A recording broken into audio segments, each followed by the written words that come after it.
வணக்கம்.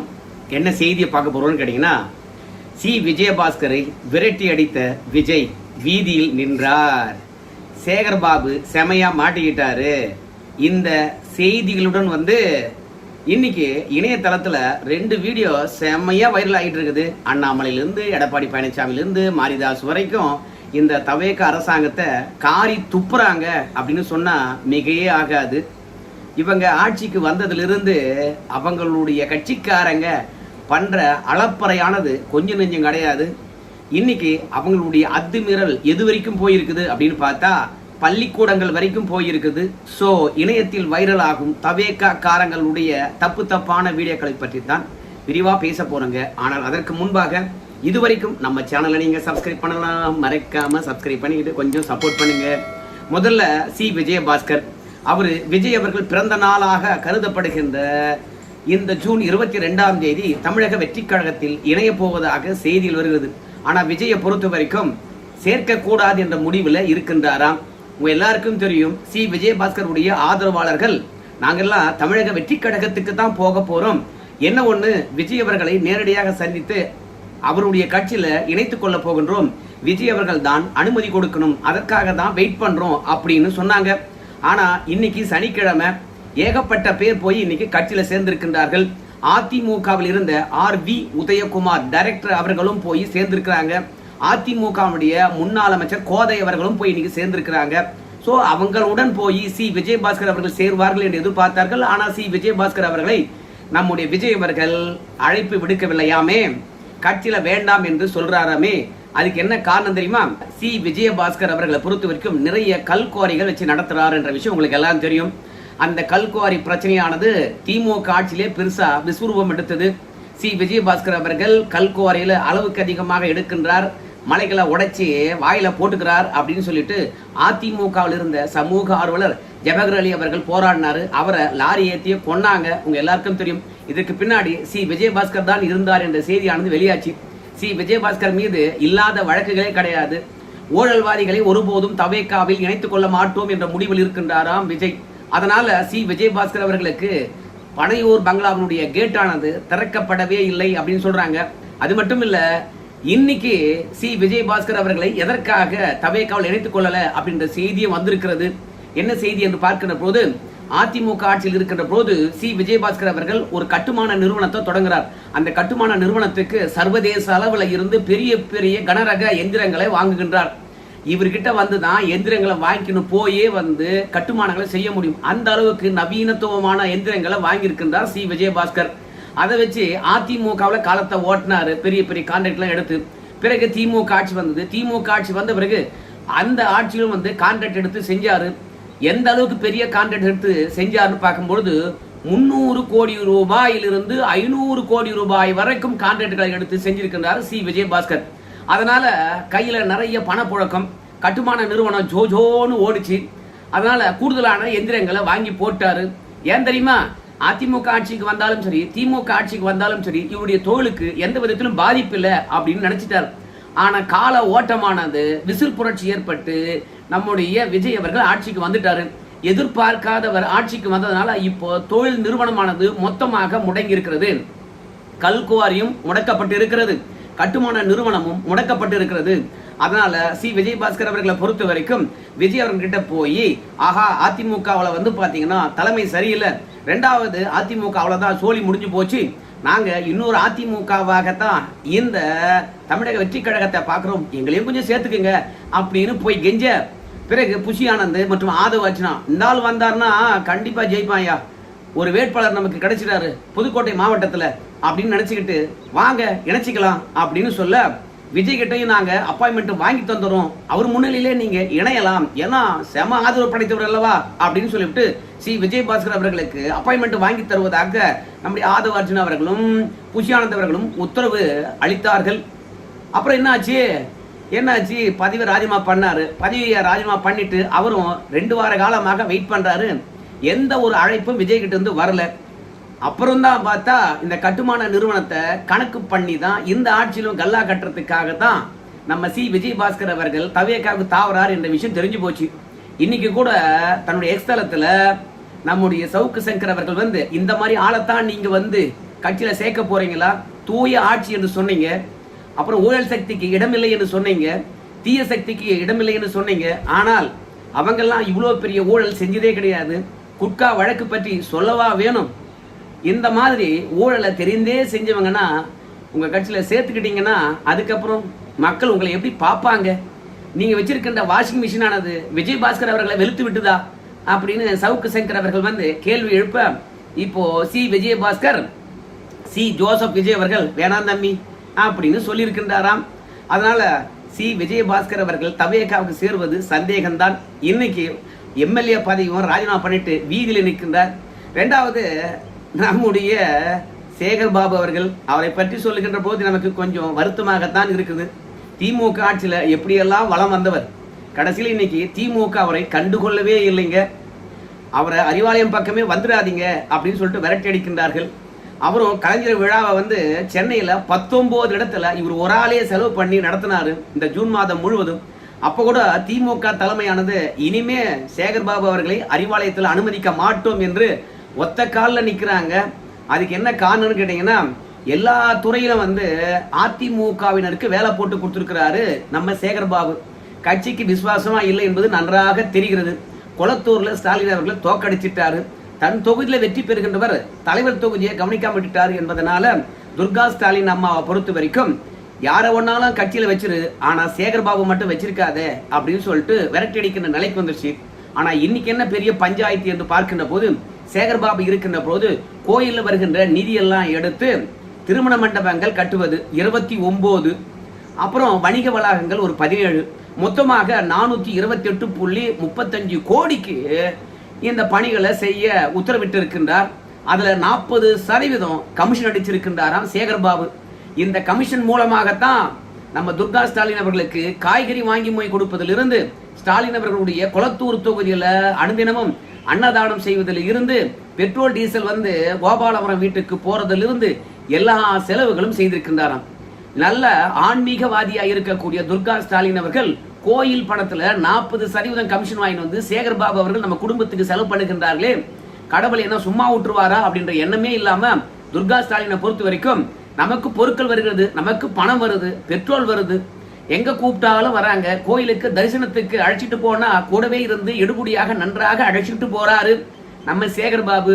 அதனால என்ன பிரச்சனைப்பா அப்படின்னு நினைச்சு கோயில் பணத்தையே சேகர் பாபு துர்கா ஸ்டாலின் அவர்களும் கூட்டா போட்டு செலவு செய்திருக்கின்றார்கள். இதுல சவுக்கு சங்கர் அவர்கள் என்ன சொல்றான்னு கேட்டீங்கன்னா, ஊர் ஊரா போய் சாமி கும்பிட்டு விட்டு வந்து அந்த சாமிக்கு உண்டியல் காசை போடுறாங்க. அந்த காசை திருடி சேகர் பாபு கொண்டு வந்து குடும்பத்துக்கு செலவு செய்யறான். ஆனால் அந்த காசை வாங்கி செலவு செய்து விட்டு கடவுள் எதுவும் பண்ண மாட்டார்னு வந்து துர்கா ஸ்டாலின் அவர்கள் நினைச்சாங்க பாருங்க. அவங்கள நினைக்கும் போதுதான் எனக்கு பரிதாபமா இருக்கிறது. கலைஞர் தான் வந்து பாத்தீங்கன்னா பெரிய நாத்திகவாதி என்று சொல்லுவாங்க. ஆனால் அவங்களை விட பெரிய நாத்திகவாதியாக துர்கா ஸ்டாலின் இருந்திருக்கார். கோயில் கோயிலா போனாலும் பக்திமானா காட்டிக்கிட்டாலும் கோயில் சொத்தை வாங்கி தின்றமே கடவுள் சும்மா விடுவாரான்னு ஒரு எண்ணம் இருக்க வேண்டாம். கடவுள் எங்க இருக்கிறான்னு கேட்ட மாதிரி கோயில் பணத்தை வாங்கி செலவு செய்திருக்கின்றாரு. கடவுள் சும்மா விடுவாரா? இன்னைக்கு அவங்க கணவரையே தோக்கடிச்சிட்டாரு. இப்ப துர்கா ஸ்டாலினை பொறுத்தவரைக்கும் என்ன பண்ண போறாரு? கோயில் சொத்துல கை வைக்கலாமா? இல்ல சேகர் பாபு தான் கொண்டு வந்து கொடுக்குறானே அது என்ன காசுன்னு கொஞ்சம் கேட்டிருக்க வேண்டாமா அப்படின்னு நம்முடைய சவுக்கு சங்கர் அவர்கள் வந்து கோயில் பணத்துல மஞ்சா குளிச்ச சேகர் பாபுக்கும் கெட்ட நேரம். அது மட்டும் கிடையாது, துர்கா ஸ்டாலின் அவர்களுக்கும் கெட்ட நேரம் வந்துடுச்சு. என்னன்னு பார்க்கும்போது இவருதான் கல்யாண மண்டபம் கட்டுறதுக்கு உத்தரவிட்டார்ல சேகர் பாபு, அப்புறம் வணிக வளாகங்கள் கட்டுறதுக்காக உத்தரவிட்டார் இல்லையா சேகர் பாபு. இந்த ரெண்டுத்தையும் இப்ப இருக்கின்ற அரசாங்கமானது ஏப்பா கோயில் பணமானது கோயிலுக்கு மட்டும்தானே ஐயா, வருகின்ற பக்தர்களுக்கு அடிப்படை வசதிகள் செய்து தரணும். இரண்டாவதாக வந்து கோயில் கட்டுமானங்களுக்கு தான், வணிக வளாகங்கள் இந்த கல்யாண மண்டபங்கள் அதெல்லாம் கிடையாது. அது மட்டும் இல்ல, உயர் நீதிமன்றமானது கோயில் பணம் கோயிலுக்கே செலவழிக்க சொல்லியிருக்குது. தேவையில்லாம நாம வேற பயன்பாட்டுக்கு பண்ணக்கூடாது, தடை விதித்திருக்குது. அதன் அடிப்படையிலும் ரெண்டாவது, இவ்வளவு பெரிய வணிக வளாகங்கள் கட்டுறதுக்கு நம்ம கோயில்ல வந்து பார்த்தீங்கன்னா பணம் இல்லப்பா, நிதி பற்றாக்குறையினால நாங்க இந்த கட்டுமானங்களை ஒட்டுமொத்தத்தையும் ரத்து பண்றோம் அப்படின்னு சொல்லிவிட்டாங்க. இப்போ இந்த கட்டுமானங்களை கான்ட்ராக்ட் எடுத்தவனுக்கெல்லாம் நம்ம சேகர் பாபு அவர்கள் என்ன பதில் சொல்ல போறாரு? ஏற்கனவே ராம்சார் நிலத்துல பிரிகேடியர் என்ற நிறுவனத்துக்கு 1250 மாடி வீடுகள் கட்டுறதுக்கு 2000 கோடிக்கு கான்ட்ராக்ட் விட்டாங்க இந்த சேகர் பாபு. அதையும் ரத்து பண்ணி போட்டாங்க. அதுலயும் கமிஷன் வாங்கி தின்னுட்டாங்க. இப்போ கட்டுமான நிறுவனத்துக்கு அங்கேயும் பதில் சொல்லணும் நம்ம சேகர் பாபு. இப்போ கோயில் இருக்கின்ற நகை நட்டெல்லாம் உருக்கி அதன் மூலம் அந்த பணத்தை எடுத்து வணிக வளாகங்கள் கல்யாண மண்டபம் கட்டுறேன்னு சொன்னாரு. இப்போ அதையும் நிறுத்தி போட்டாங்க. இப்போ வணிக வளாகங்கள் கட்டுறதுக்கும் கல்யாண மண்டபங்கள் கட்டுறதுக்கும் கான்ட்ராக்ட் எடுத்துருப்பான்ல, இப்போ அவங்கிட்ட கமிஷன் வாங்கியிருப்பார்ல சேகர் பாபு. அப்ப கமிஷன் கொடுத்தவன் இப்ப சேகர் பாபு கிட்ட என்ன கேட்பான், என்ன பண்ணுவான்? புகார் அளிக்க மாட்டானா? வழக்கு பாயாதா? அப்ப சேகர் பாபு கழித்தென்ன மாட்டாரா? அந்த மாதிரி தான் ஒரு சூழ்நிலை இருக்கிறது. ஏற்கனவே செந்தில் பாலாஜியை பொறுத்த வரைக்கும் செய்யாத ஊழல் எல்லாம் செஞ்சு விட்டு இன்னைக்கு அண்ணனும் தம்பியும் தலைமறைவா இருக்கிறாங்க. அது எல்லாருமே உங்களுக்கு தெரியும்.